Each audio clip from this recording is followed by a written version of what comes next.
Ya aku ke Gunung Kawi itu karena kebetulan aku pikir ya udahlah aku penasaran nih gimana sih bentuknya. Karena dari zaman dulu kan aku sering lihat kayak dulu-dulu itu pengusaha-pengusaha kaya itu beberapa perusahaan-perusahaan rokok itu beberapa kalau aku lihat di YouTube rata-rata pada ke Gunung Kawi. Jadi gue penasaran apa sih Gunung Kawi itu gitu. Oh ternyata memang gunungnya itu ya kalau dibilang serem-serem ya karena dia kalau yang keraton tuh sampai atas banget itu tuh jalannya kecil banget, tanjakan segala macam, nggak ada lampu sama sekali lah. Mobil lu juga harus sehat, kalau nggak sehat mobil lu ya ngeri karena di sana nggak ada jalan lewat, orang nggak ada yang lewat, terus nggak ada lampu. Ya kalau lu pulangnya malam mobil lu nggak sehat ya lu di tengah hutan itu ya resiko lu. Itu menurut aku yang memang sampai di sana sih nggak serem. Cuman ada kuburan tua tahun 100 tahun 115 bukan tahun 2000 bukan 115 soal itu. Jadi itu peninggalan kuburan-kuburan tua banyak banget situ. Tujuannya buat apa sih Mbak? Tujuannya nggak ada, aku mau tahu aja prosedur ke sana tuh gimana, bisa nama kita misal ada di sana gimana gitu, itu aja sih aku. Oh ternyata nama kita kalau ada di buku tamu itu berarti kita memang minta dibimbing untuk minta dibimbing untuk ini, untuk apa namanya tuh tadi tuh lupa aku, untuk di apa sih, untuk ritual. Jadi kalau kita mau ritual kita tulis nama dulu tuh di bawah ada sebelah kiri sebelum naik. Nah ada tempatnya situ. Nah situlah kita tulis nama. Situ juga ada kuburan. Nanti ritualnya itu dibantu oleh namanya pemangku di situ. Melihat kayak di daftar buku itu ada nama-namanya siapa aja kan? Ya nama-namanya banyak ya, aku nggak etis karena di sini tuh sensitif ya. Nanti kalau aku sebut nama pada marah ya. Tapi yang pasti artis, ada juga politisi, ada juga pejebong, ada juga malah ada juga pelakor, ada juga suami orang, ada juga caleg-caleg ya banyak lah di situ. Kalau yang kemarin heboh ini terkait ya yang heboh itu aku lihat namanya. Abis itu memang ada dia diomongin juga sama itu sama bapak yang di sana itu bahwa dia datang itu seringnya tuh datang tuh tahun 2021 gitu. Iya ke situ tahun 2021. Nah di situ katanya oh ya gitu. Nah gue nggak kepo banget, yang pasti setahu gue kalau nama ada di situ berarti memang untuk ritual, bukan untuk, kecuali kalau kita datang cuman mau main-main di situ dia nggak perlu tulis nama karena kan nggak mau naik ke atas. Bukan tulis nama itu supaya kita dapat untuk ritual tuh dapat yang membimbing kita dapat kuncennya, kita dapat bisa membuka pintu-pintu yang sampai atas sana gitu. Jadi harus tulis nama. Tapi Mbak Tessa sendiri ke atas tulis nama berarti ya atau enggak? Aku kan nggak membuka kuncen-kuncen dan aku nggak berdoa di makam-makam itu. Jadi aku nggak tulis nama. Cuman beberapa pemangkunya memang kerabat dari kerabat aku yang bawa aku ke sana gitu. Jadi aku suruh tulis nama karena aku tidak ada kemarin ya tidak ada kepentingan untuk apa namanya untuk ritual. Tapi bisa gak sih di atas itu untuk syuting, untuk melihat scenery, mungkin view di sana cantik? Kayak apa emang tidak boleh, hanya untuk ritual aja? Kalau untuk syuting buat apa, kan itu makam-makam. Makam-makam tua, makam-makam kita syuting orang juga marah lah. Dan dilarang juga ya untuk? Ya marah lah dia. Aku aja cuman video cuma sedikit-dikit gitu loh. Karena kan itu ritual orang untuk berdoa di makam-makam itu, ritual pemangku itu membacakan apa mantra-mantra gitu. Kan enggak etis juga kalau syuting di situ. Artinya bisa dipastikan. Kalau aku pastikan orang yang ke atas sana yang ada namanya di situ adalah ritual. Aku enggak ngomong siapapun, aku global.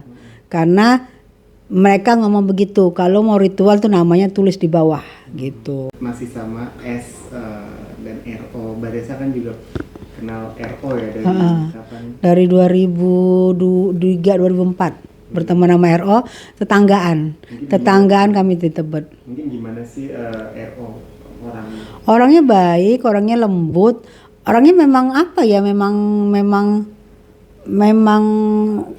lembut ya. Lebih kasaran gue. Perempuan, dia lembut, ngomongnya nggak pernah nyakitin. Apa lu sih say, apa sih ma, apa gini gitu, pokoknya nyenengin gitu. Setahu aku memang dia dulu kalau di Tebet itu jarang di rumah mereka nih. Dia kan sama Olga tuh. Dia di blok B, aku di blok C. Setahu aku jarang di rumah. Kenapa? Aku di blok B, mereka di blok C. Kenapa jarang di rumah di Tebet Harum? Kenapa jarang di rumah? Karena mereka kerja. Emang dari dulu tuh berdua sama Olga. Kerja sampai tengah malam sampai pagi gitu. Jadi kalau malam itu udah pasti dia nge-MC di mana-mana, apa rajin banget kalau buat kerja. Terus sebenarnya kabar juga nih apa yang disebutkan S gitu dalam suatu live, nggak tahu kita tujuannya untuk RO atau untuk siapa, tapi dia mengatakan S ini mengatakan cek dari cek gitu. Pocong. Iya. Itu Iya. mungkin ada Pocong kali. ada dugaan ke arah untuk RO gak sih? Mungkin setahu Kalau aku sih ya itu katanya nggak ada tujukan buat RO, tapi kan netizen menduganya buat RO karena ada kelanjutan omongan kan. Cong kalau dulu kan gua nggak ngerti kalau itu cong, kalau sekarang aku bisa membedakan mana cong mana enggak. Dari lanjutan kata-kata itu yang disambung-sambungkan netizen kan. Kalau cuman cong doang, gue juga manggil orang biasa cong, mana lu cong gitu. Malah temen gue juga suka manggil gue cong juga. Tapi karena ada lanjutan kata itu untuk mau seperti mengarahan gitu di situ. Jadi netizen ini menduga. Iya, menduga. Karena kalau dulu kan gue nggak tahu, kalau sekarang gue udah bisa bedain yang mana cong yang mana enggak kan gitu. Faktanya sebenarnya RO seperti apa? RO tuh flamboyan ya, baik sembuh.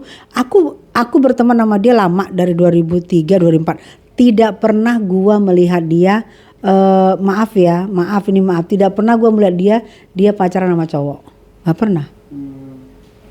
Jalannya pergi sama cewek-cewek, ada Olga ada cewek-cewek, teman-teman dia cewek-cewek, nggak pernah gue lihat dia, ya paling kan namanya teman aku lah kayak sekarang ya, kan sering aku lihat berdua sama cowoknya, ini cowok gue saya kenalin dia, nggak pernah. Oke lah sekarang jaga image, kalau dulu kan belum jadi siapa-siapa, masih merintis, dan gue nggak pernah melihat dia sama cowok gitu loh. Kalau misalnya sekarang jaga image, oke lah sekarang, dulu enggak. Malah kita pergi sama cewek-cewek, ada cowok gabung-gabung. Nggak pernah aku lihat dia pacaran sama cowok dan dia nggak pernah mengenalkan cowoknya. Kalau memang betul, jadi itu nggak ada. Kalau nama orang gemulai wajar lah gemulai daripada. Iya, di pusri hiburan. Karena kan pusri hiburan kalau MC galak-galak kan nggak laku. MC kan yang ramah-ramah, yang ini dibikin lucu kan. Mungkin bisa melucu-melucu gitu loh. Melucu-melucu banyak tuh orang yang melucu-melucu deh ala-ala gemulai kan, nanti kan aslinya kan nggak begitu. Menyayangkan nggak sih? Lagian kalau misalnya gemulai itu ya, kalau cong itu dia dipaksain pun nggak bakalan bisa jadi sama cewek. Dipaksain pun banyak loh, kita nggak usah sebut nama ya, banyak loh sampai sekarang nggak pernah nikah karena nggak bisa sama cewek. Kalau ini kan ngumpul bertahun-tahun loh, lebih 10 tahun loh. Kalau memang bukan laki, nggak bakalan bisa nyatu sama cewek loh. Di rumah itu dia ngeliat cewek aja geli. Temen gue yang boleh dibilang cong, lihat cewek aja geli. Lihat body seksi aja muntah. Tuh teman-teman gue yang cong. Lah ini kan ngumpul bareng-bareng, bisa mesra-mesra. Dari mana itunya congnya? Kan aneh gitu loh. Orang sakit hati ya, bilang-bilang cong. Kalau aku sih enggak. Tapi aku enggak pernah lihat. Mbak Reza melihat kisru polemik mereka itu seperti apa sih? Ya, ini sebenarnya sih kisruhnya itu hanya sepele ya. Seorang ayah pengen ketemu anak. Seorang ayah pengen mengantar anaknya sekolah, seorang ayah pengen mungkin menyuapin makan anaknya, seorang ayah pengen deket sama anaknya, seorang ayah pengen ngobrol sama itu doang. Nggak ada aku yang lebih dari situ, hanya itu aja.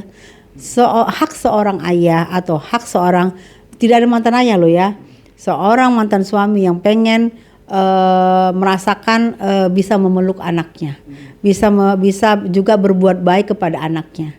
Karena dia tahu anaknya dalam masa tumbuh, dia tahu anaknya dalam masa berkembang, tidak mungkin anaknya tidak membutuhkan seorang ayah. Kan itu yang aku lihat di sini. Jadi ada hak seorang ayah yang kita lihat ya, yang tidak dipenuhi di sini. Kalau itu menurut apa yang kita lihat gitu. Cuman itu doang masalahnya. Sama ada sedikit kearoganan dan keangkuhan dari mantan dari seorang ayah ini. Itu aja menurut aku. Kenapa aku bilang arogan atau angkuh? Karena dari kata-kata yang di live itu kan, gue nggak butuh duit lu, aci, gue nggak butuh duit lu, gampang gue cari setengah jam, itu kan arogan. Walaupun ditujukan kita nggak ngerti ke siapa, tapi apapun itu ditujukan buat siapa. Kalau udah sebut 200 juta, lah mantan suami kan beri 200 juta. Kita satu-satu di situ lagi. Oke nggak sebut nama, tapi kok sama nilainya? Oke nggak dia, tapi kan nggak pantas kayak gitu loh. Tapi hari sekarang jadi bahan ledekan kayak netizen bilang kalau 200 juta suami gua kehujanan. Iya, kalau itu kata sekarang artis-artis pada netizen ngomong emak-emak pakai daster, gue dikasih ada emak-emak yang dikasih 1 juta, anaknya 1 aja udah alhamdulillah, yang penting uang susu anak gue bisa 1 juta loh. Itu komen-komennya, gue dikasih 1 juta aja alhamdulillah, yang penting bapaknya ingat sama anaknya, bisa beli susu berapa sih, makan apa sih anak kecil berapa sih. Nah coba dia yang bilang kalau gue dikasih 200 juta suami gue minum kopinya panas, kopinya gue marahin. Sangkin sekarang tuh lagi butuhnya orang duit, nggak bisa menyepelein sebenarnya. Dan itu bukan angka yang mungkin sekelas CEO aja mungkin sekelas CEO aja belum tentu belum tentu loh, maksud aku bisa mengasih mantannya sampai ratusan juta. Ini kan di sini terlalu baiknya Ruben di sini. Terlalu baik, aku nggak ngerti pikirannya Ruben. Sampai aku pikir, kalau tahu kita dulu di kamar Ruben ya, kenapa kita nggak di kamar Ruben? Tapi Ruben ini orangnya bersahabat. Lihat sama Jupe, bersahabatnya apa? Sampai Jupe meninggal, dia iringin dengan, ayo ngucap, ayo la ilaha illallah. Dia bimbing loh. Pada waktu itu Ruben belum mualaf. Dia membimbing Jupe di rumah sakit. Setiap hari dia datang buat Jupe. Jupe cewek loh. Bisa dia. Coba kalau Jupe cowok, mungkin dari fitnah lagi tuh. Jadi kalau gue belum pernah lihat dia dan gue gitu bertahun gue di dekat tetangga dia tidak pernah tidak seperti teman-teman gue yang lain. Ini cowok gue dikenalin, dia enggak ada, emang enggak pernah gue lihat dia sama cowok. Kalau gue mulai wajar-wajar aja. Lalu terakhir curhatan Ruben curhatan Ruben tuh bahwa dia tuh susah gitu untuk ngobrol sama mantan. Iya, ketika ngobrol membahas sesuatu untuk kepentingan, nggak tahu ya ini setelah rumah tangga selesai, tapi malah jadi berantem gitu. Itu termasuk durhaka atau maksudnya? Ya sekarang kalau dibilang durhaka, kita ngomong aja kepada suami kita itu kan imam buat kita, apalagi suami kita mencari makan buat kita, menanggung jawab kita, ya dosa kita dia yang nanggung, semua dia yang nanggung. Kita mau lawan dia kan udah dosa, apalagi kalau kita berbantah-bantahan, susah ngomong. Berarti kalau susah ngomong sini kan ada yang tidak mau berdamai di sini, ada yang maunya perang mulu berarti. Gitu loh. Lah kalau Ruben orangnya nggak perang, orangnya sifatnya bersahabat, sifatnya kebapaan. Sama kita aja, ketemu gue aja yang negur dia yang teriak-teriak, dia yang ngasih nomor handphone, saking baiknya itu orang gitu loh, nggak pernah ada sombong. Jadi kalau misalnya aku gitu-gitu, adalah pokoknya sekarang netizen pinter lah, dia tahu mana yang dia perlu dia bela. Kasihnya nggak tahu ya kasih apa teman dekat dari S ini yang merupakan CEO. Itu tanggapannya seperti apa? Nih kalau CEO ini kan sebenarnya Korea aja, drama ini ya. Lu jualan tape. Lu beli tape, lu jualan tape dengan modal sendiri. Lu perkerjakan 1-2 orang, lu udah CEO. CEO itu berarti pemimpin kan, yang punya modal. Lu jualan BH, lu beli BH 10 lu jual, lu udah CEO. CEO itu bukan harus enggak. Lu jual nasi uduk juga lu sendiri, lu CEO. Gitu loh. Kata-kata CEO ya. Jadi Jangan lihat CEO apa, kecuali kalau CEO yang gede-gede. Kalau CEO yang gede-gede waktunya nggak ada di sosmed, waktunya di kantor, waktunya meeting, bukan di sosmed setiap hari kalau CEO gede. Apalagi live-nya itu di Dari mana CEO bisa live? Apalagi misalnya kita bisa lihat lah, live-nya juga di rumah mantan, di rumah Ruben. Lah, kalau memang CEO beneran, gue tanya deh, misalnya tuh Reno Barak, mau dia live di rumah, mau dia live di rumah Luna, mantannya. Terus siapa tuh Irwan Musri, CEO, sempat dia live. Jangankan live, banyak komen-komen aja dia nggak pernah jawab, nggak sempat waktunya. Kalau CEO beneran nggak sempat waktunya untuk menjabarin gitu, apalagi mencari uang dari live itu kan berarti dari netizen cari duit kan, nggak ada waktunya lah. Dia ngurusin perusahaannya, namanya CEO. CEO kan bos perusahaan. Emang CEO sosmed, CEO TikTok, CEO IG? Kan enggak, logikanya aja, nih logika aku yang main gitu loh. Kalau CEO pasti sibuk ngurusin urusannya. Oh dia kan bos gak waktu kerja, justru bos itu gak kerja, otaknya yang berpikir, gak mungkin dia live. Emang pikirannya gak banyak.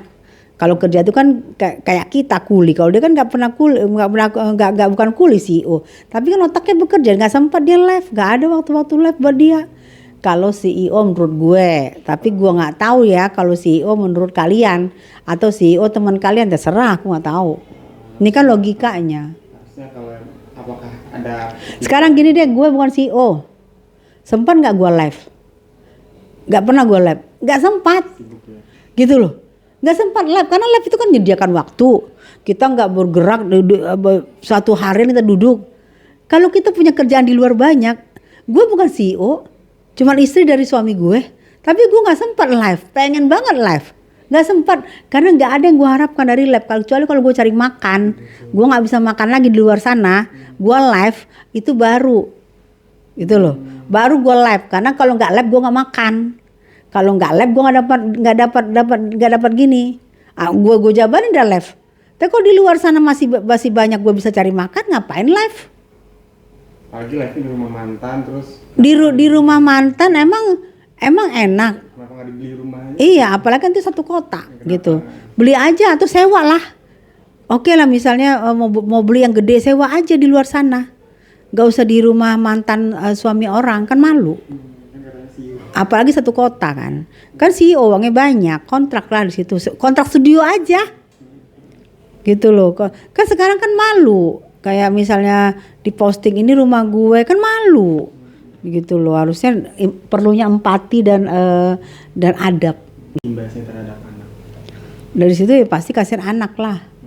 Ya namanya anak itu kan di rumah itu kan tempat ternyamannya dia, tempat bermain, tempat dia belajar, tempat dia makan tidur. Dan kalau misalnya di rumah itu walaupun live itu tidak makan waktu banyak, tidak makan tempat banyak, tapi terganggu dengan suara, terganggu dengan ini, dia nggak bisa ke situ. Ini kan kasihan anak. Anak itu udah nggak punya ruang bebas lagi di rumah itu. Oh jangan ke situ ada orang live. Ataupun kalau dia live dia melihat, misalnya dia melihat, lo mama gue sama siapa nih, misalnya kan, itu kan kasihan anak. Jadi tidak meluaskan gerakan anak. Tidak mengedukasi anak yang Udah pasti kalau tidak mengedukasi anak. Udah pasti karena kita lihat live yang kita dapat kan. Live yang kita dapat kita lihat kebanyakan touch, kontak badan. ya, anak. Sama kata-kata, sama ambigu. Oh iya. Ambigu, kata-kata ambigu, gerak-gerakan ambigu, kata-kata ambigu yang di situ membuat anak berpikir, ih apaan sih, cari tahu. Terus ada juga live anak yang disuruh mijat-mijat, itu kan hancur banget hati bapaknya. Sudah sepantasnya gak sih Ruben mengambil hak asuhnya kembali? Kalau menurut gue sih nama seorang ayah pantas-pantas aja dia untuk meminta, karena mungkin kalau dia nggak meminta hak asuh dia nggak kayak begini nih katanya sulit kan katanya sulit bertemu anaknya. Mungkin siapa tahu kalau dia bisa menuntut hak asuh bisa berbagi dengan baik jadinya. Karena orang kalau misalnya belum sadar kita harus tepuk dulu biar sadar. Ini ditepuk biar sadar, jadi ada pembagian waktu yang tepat. Karena anak di sini anak apalagi anak perempuan dia butuh seorang ayah.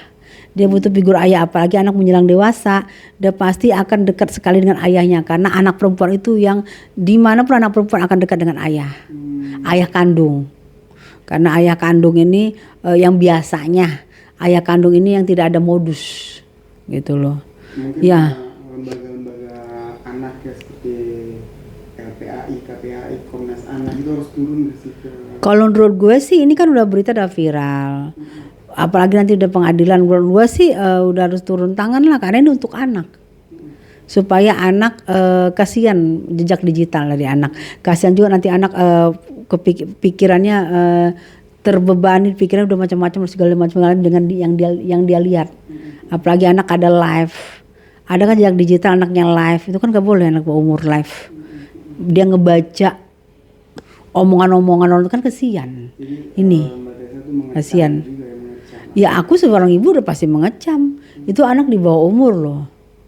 Di bawah umur terus nanti ya kita lihat-lihat video yang beredar lah, seperti diajarin yang enggak boleh lah.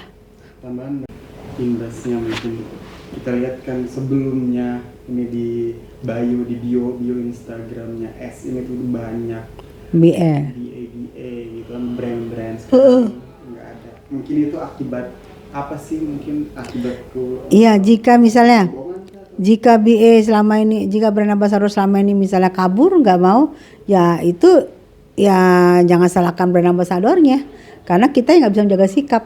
Kita sudah dipercaya untuk membranding satu produk, kita nggak bisa menjaga sikap. Kalau misalnya pihak produk mengambil dan tidak mengkontrak kita lagi, jangan salahkan kita. Memang kita, itulah perlunya kita itu dalam hidup ini perlu tahu diri, perlu sadar diri, perlu berkaca, perlu bercermin. Kita ini siapa? Ya walaupun kita bukan siapa-siapa, walaupun kita emang siapa-siapa, tapi itulah perlunya kita itu empati, punya hati gitu loh. Menurut Mbak Desa sebagai public figure juga ya, itu akibat yang 200 juta itu atau hubungannya dengan Ruben berakhir atau seperti apa? Karena kan Ruben kan punya basis bisnis yang besar gitu, dan fans juga banyak gitu. Akibat dia melawan Ruben, jadi akhirnya enggak juga sih sebenarnya gini. Sekarang gini, ada kata-kata yang melecehkan uang. Di saat netizen juga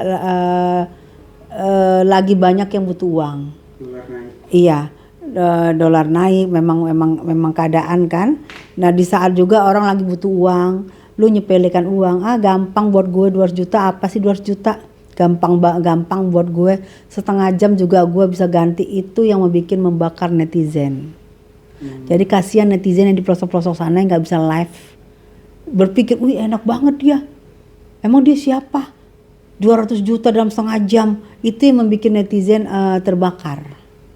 Di saat kita juga susah uang kan, gitu, bukan gampang mencari uang, tapi di situ disepelein, ya udahlah dihajar lah sama netizen. Dan tambah lagi kan Ruben ini kan memang artis lama, yang nggak pernah ada masalah. Dan dia juga punya program setiap hari dari beberapa tahun yang lalu, setiap hari programnya muncul terus di TV, dan mau dikalahkan sama orang yang baru datang, yang dikalahkan sama orang yang baru jadi, mau dikalahkan sama orang yang membentuk orang ini, ya nggak bisa selaput tangan gitu bos.